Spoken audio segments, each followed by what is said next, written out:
Die psalmskrywer beskryf in Psalm 40 dat die uitdagings van die lewe soos 'n modderige put is. 'n Plek waar daar nie vaste grond onder jou voete is nie, waar jy sink terwyl jy probeer klim. En ek dink, baie van ons ken daai gevoel. Ons ken dit wanneer dinge gebeur wat ons nie gekies het nie, en wat ons nie kan beheer nie. Miskien ervaar ons dit as die verhouding bietjie modderig raak, of 'n gesprek wat jy moet voer, maar jy weet nie hoe nie. En die Psalm sê nie vir ons, probeer harder deur hierdie modder klim nie. Die Psalm sê ook nie, ignoreer die modder en druk deur nie. Die Psalm is nie 'n handleiding vir ons oor hoe om uit die modder te klim nie. Dis 'n getuienis dat God in die modder inkom. Psalm 40 se eerste woorde begin met God se beweging na my toe. Ek het die Here lank verwag en hy het hom tot my neergebuig. En dit verander die aard van hoe ons omgaan met die lewe. Ons standaard vraag in die modder is, hoe kry ek myself hier uit? Maar Psalm 40 verander die vraag. Kan ek hom vertrou? Wat reeds nader gekom het om saam my uit hierdie modder te kom. Dis die verskil tussen selfredding en oorgawe. Oorgawe is nie om passief te wees nie. Dis die erkenning dat ek nie my eie verlosser is nie, maar dat die verlosser na my toe kom. En die skrywer van Hebreërs sê, Psalm 40 was ook altyd Jesus se gebed. Kyk, ek kom om u wil te doen.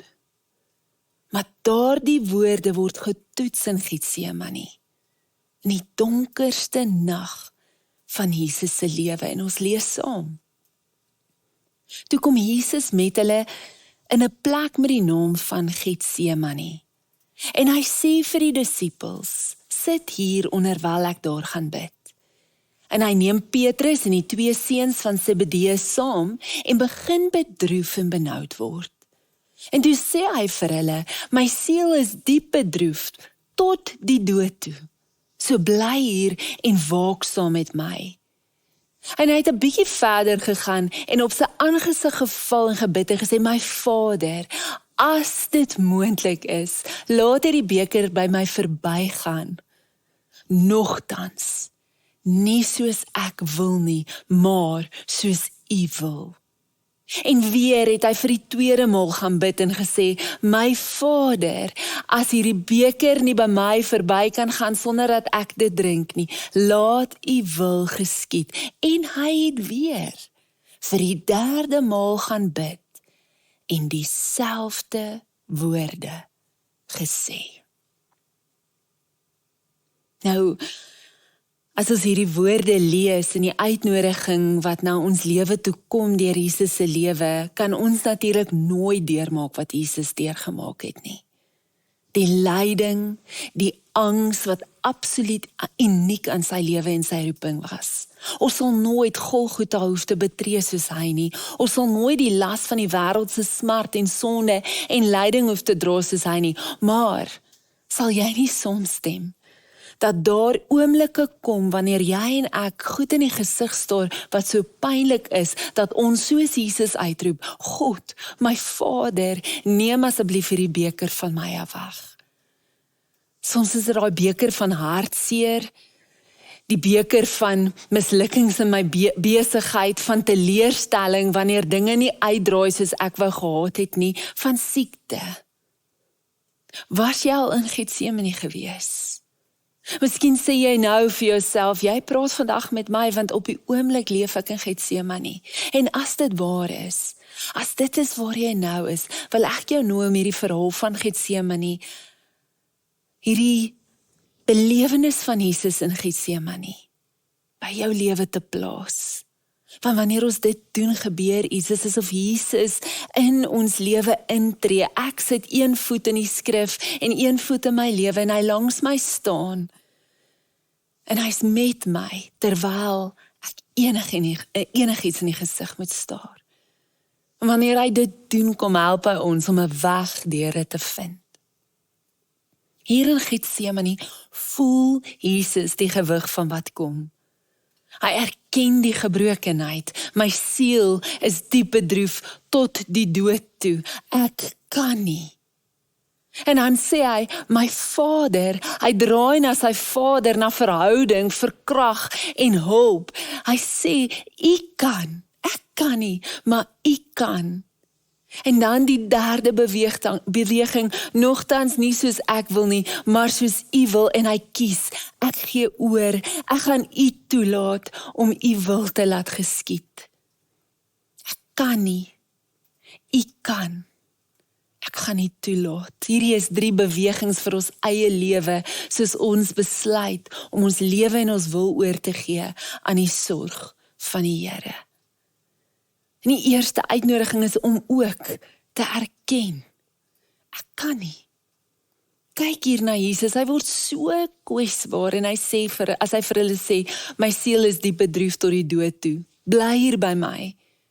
Hier's Jesus wat tot op hierdie oomblik nog altyd sterk was. Hy het gelei, hy het geleer, hy het mense gerig en skielik is hy op 'n plek van kwesbaarheid. En dit is altyd skrikwekkend vir ons, nê, wanneer jy by iemand is wat altyd sterk is en skielik kwesbaar word.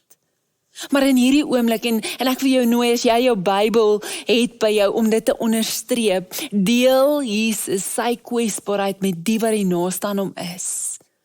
En ek wil vir jou sê, wanneer ons iets pynlik in die gesig staar, wat dreig om ons te oorweldig, vind ons weg deur Getsemane, wanneer ons bereid is om kwesbaar te wees, wanneer ons bereid is om te sê en te erken, Here, ek kan nie alleen nie. Ek hou so van die storie van die seentjie wat 8 jaar oud is.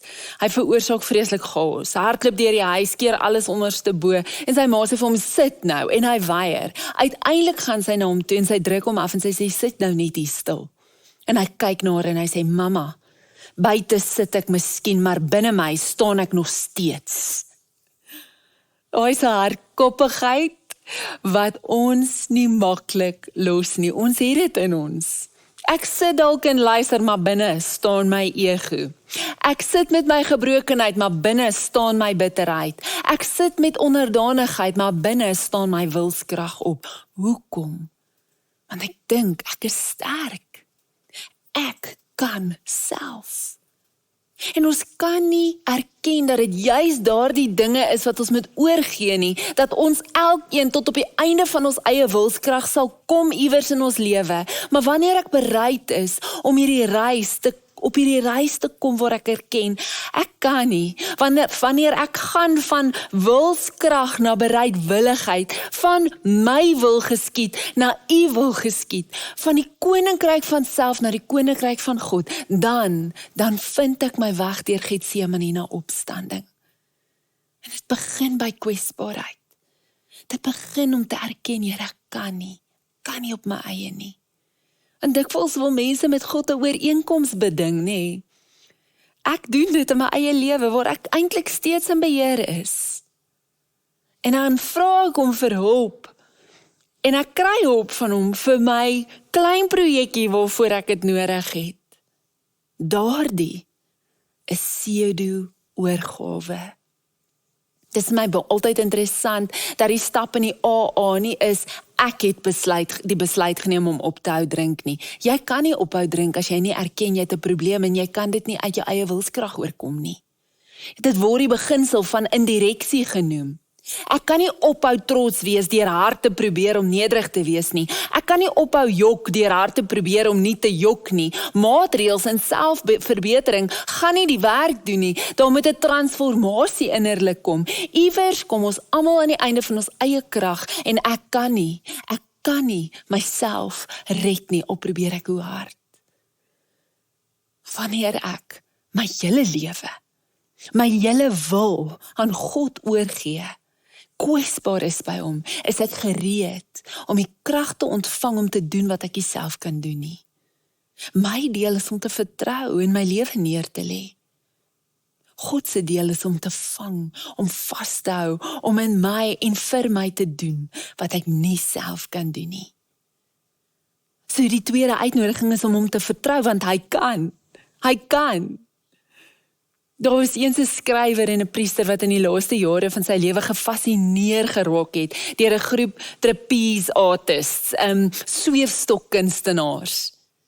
Iets aan hulle moed, die sweef, die vertroue, hulle afhanklikheid van mekaar het hom so geïnspireer, dat dit vir hom soos 'n gelykenis vir die lewe saam met God geword het.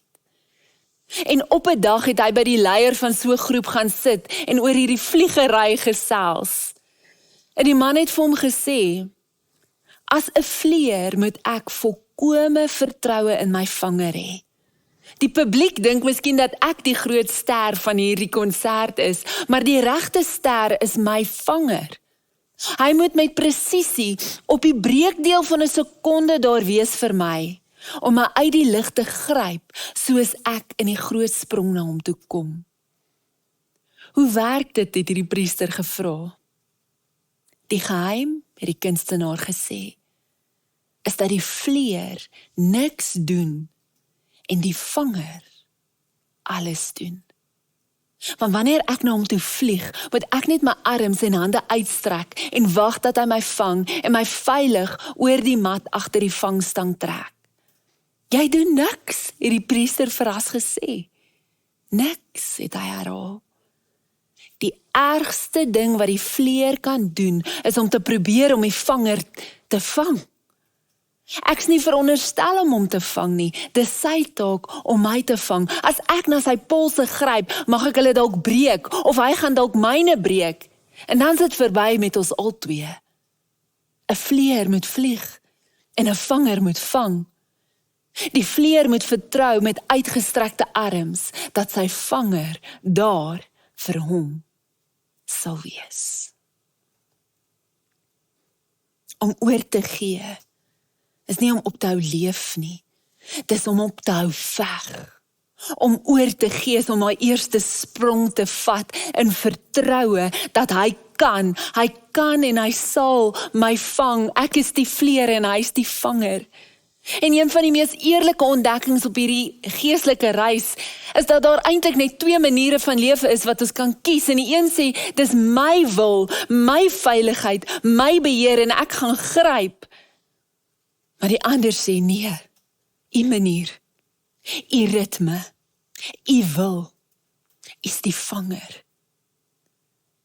Daar's 'n ou frase wat dit beskryf, wat ook by die AA baie gebruik word, maar dit kom eintlik terug na alles van ons lewe. Laat gaan en laat God, let go and let God. So ek laat gaan. Dit mag vir my so angswekkend wees om my eerste sprong te neem, maar ek vertrou en ek is seker daardie kunstenaars, hoe meer hulle dit doen, hoe meer gemaklik word hulle, maar hulle ken daardie vanger, hulle vertrou op daai vanger, want hulle weet, ek gaan my nie in die steek laat nie. So dit is so met God. Ek laat gaan my vrese, ek laat gaan my wrok en ek vertrou op hom. Ek laat gaan wat ek gister gedoen het en wat môre gaan gebeur, want al my dae is in elk geval in sy hande. Laat gaan en laat God in my en vir my doen wat ek nie self kan doen nie. Die vlieër doen niks om homself te vang nie, maar hy moet nog steeds daai sprong maak. Oorgawe is 'n tree in geloof dat God is wie hy sê hy is.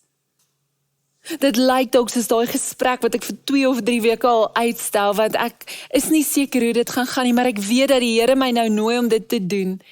Maar ek vertrou in my Vader wat getrou is en 'n rots is en 'n anker is. En die uitkoms is in sy hande. Dit lyk soos daai besluit wat jy neem sonder die waarborg dat dit reg gaan loop, maar jy weet dat jy weet, hy weet. Dit lyk soos om oggend vir oggend terug te keer na dieselfde gebed, al voel jy niks verander nie, omdat jy gekies het om die proses aan God toe te vertrou, nie net die uitkoms nie. Hy is die vanger, hy gaan my nie los nie. Jy glo, hy kan, Here, ek kan nie, maar U kan. en ek vertrou. En daai vertroue vat ons na die derde uitnodiging toe, om hom toe te laat dan. Kyk na die woorde.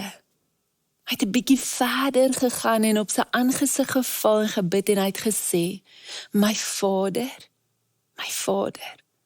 as dit moontlik is, laat die beker by my verbygaan, en dan dit, nogtans, nie soos ek wil nie, maar soos U wil. Jesus was bereid om God te laat wees, want hy ken sy Vader, en ons weet vandag, dat daai beker nie by hom verbygegaan het nie. Hy moes dit drink, maar terwyl hy dit gedrink het, terwyl hy God gelaat het in sy lewe, het hy uiteindelik opstanding beleef, en ek glo dis dieselfde vir ons.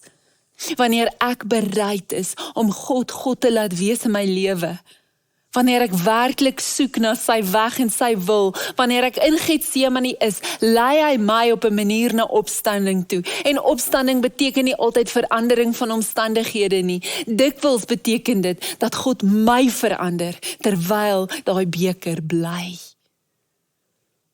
Jesus laat hom toe.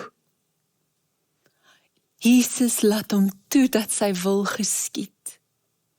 En toe hy voor die kruis gestaan het in daardie modderige put van Getsemane, waar die grond nie vasgevoel het nie, het hy tot sy Vader gebid. U wil, ek laat U toe, ek is bereidwillig. En toe hy aan daai kruis hang, het hy sy arms uitgestrek en gesê, in U hande gee ek my gees oor. Hy het sy hele lewe in die sorg van sy Vader se hande geplaas. Ons kan ons hele lewe in sy hande plaas. Dis hande wat sorg. Dis hande wat lief het. Dis hande wat omgee. Petrus beaam dit wanneer hy sê, en ek hou so van hoe die Engelse Amplified weergawe dit uitbou, casting the whole of your care, all your anxieties, all your worries, all your concerns, once and for all on Him, for He cares for you affectionately. He cares over you watchfully. Here, ek kan nie. U kan. En ek is bereid om oor te gee en toe te laat. Ek is bereid om my hande, my lewe oor te gee in U hande wat sorg. Dit is wat dit beteken as ek sê, laat U wil geskied. Ek gaan hom toelaat. Gaan jy? Here, help ons om hierdie tree van geloof te neem. Hierdie tree van vertroue. Om te onthou, hy is die vanger. En hy is 'n vanger wat getrou is. Hy is 'n vanger wat ons nie in die steek sal laat nie. En Here, ons is die vleer. Ons is die gebroke, kwesbare mense wat ons is. Ons is bang. So wees ons genadig. Wees ons genadig. Maar ons weet ons diepste begeerte is nie ons wil nie, maar U wil, Here. Want ons weet U wil is goed. En is groter as enige iets wat ons in die gesig kan staar. Lei ons deur hierdie Getsemanes van ons lewe. Ons verlang vir opstanding, Here. En ons weet net U kan dit gee. In Jesus naam. Amen. Ons gaan verder met hierdie tema hierdie week op die formasiereis, waarvoor jy elke dag kan inskakel op ons webtuiste, sosiale media platforms of die Mosaïek toep. Ontvang die seën van die Here. Die genade van ons Here Jesus Christus, die liefde van God ons Vader, en die vrede en krag van die Heilige Gees is en bly met jou. Amen.